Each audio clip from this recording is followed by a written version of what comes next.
Hey everyone, and welcome back to Satter Academy. Are you ready to finally master English tenses? It's a big one, I know, but don't worry, you're in the right place. We're breaking down all 12 tenses in English grammar step by step so you can finally feel confident using them correctly. Now, I know that tenses can seem a little overwhelming at first. There are so many to remember. But trust me, once you understand the system behind them, it all starts to click. We'll cover everything from the simple tenses we use every day to the more complex ones that can really trip you up. So whether you're a beginner who's just starting out or an advanced learner who wants to fine-tune your skills, this video is for you. Get ready to take some notes because by the end of this video you'll have a solid understanding of all 12 tenses and be well on your way to speaking and writing English like a pro. Let's dive in. Let's kick things off with the present simple, your go-to tense for talking about things you do regularly. Think of it as the tense for habits, routines, and those universal truths. You'll use the present simple to talk about things you do every day, every week, or even every year. Things like I wake up at 7 a.m., I go to the gym on Tuesdays and Thursdays, or the earth revolves around the sun. See? Simple. Now, let's talk about the present continuous tense. This is the tense you use when you want to talk about actions that are happening right now, right as you're speaking, or something temporary that's happening around now.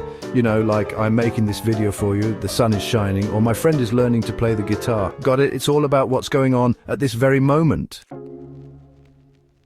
All right, moving on to the present perfect tense. This one is all about connecting the past to the present. It's perfect for talking about experiences you've had or actions that have recently finished, especially when the exact time isn't that important. For example, you might say, I have visited Paris 3 times. Notice how we're not specifying when exactly those visits happened, just that they happened sometime in the past and are relevant to the present. Next up, we have the present perfect continuous, which is perfect for describing actions that started in the past and are still happening now. Think of it like this. I have been studying English for 3 years. This means that 3 years ago you started studying, and guess what? You're still studying now. It's all about that continuous action that started in the past and is still going strong in the present.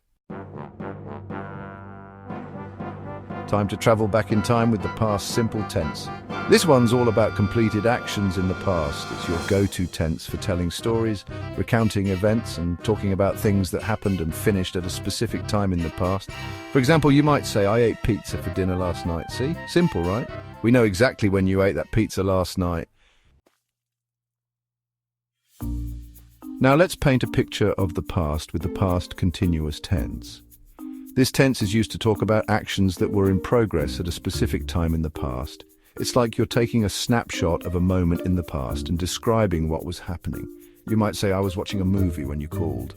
See, we're setting the scene with was watching and showing that the action of watching a movie was in progress when another action you called happened.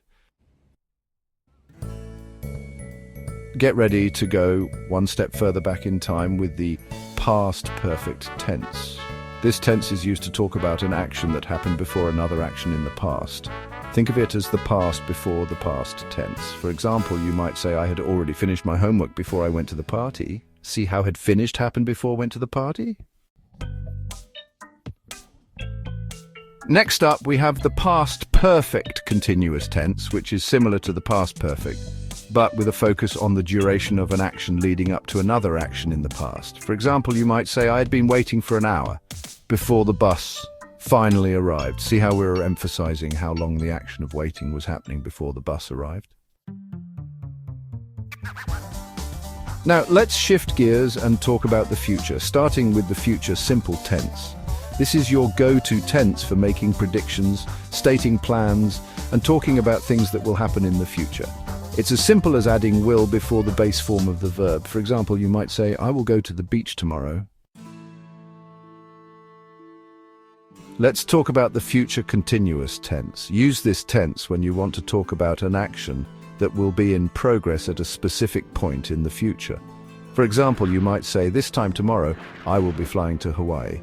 See how we're using the future continuous to describe an action that will be in progress at a specific time in the future. Time to talk about the future perfect tense. This tense is used to describe an action that will be completed before a specific point in the future.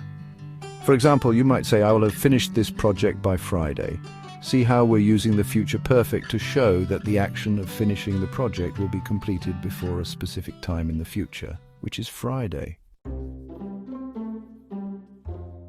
Last but not least, we have the future perfect continuous tense. This tense is used to describe an action that will continue up until a specific point in the future. For example, you might say, by next month I will have been living in London for 2 years. We're using the future perfect continuous to show that the action of living in London will have been happening for a duration of 2 years by a specific point in the future, which is next month.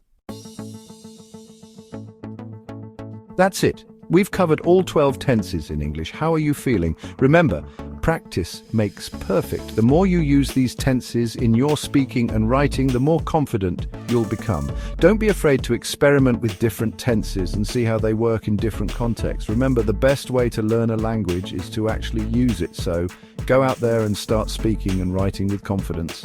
Thanks for watching. If you found this video helpful, don't forget to give it a thumbs up, share it with your friends, and subscribe for more English learning tips. See you next time.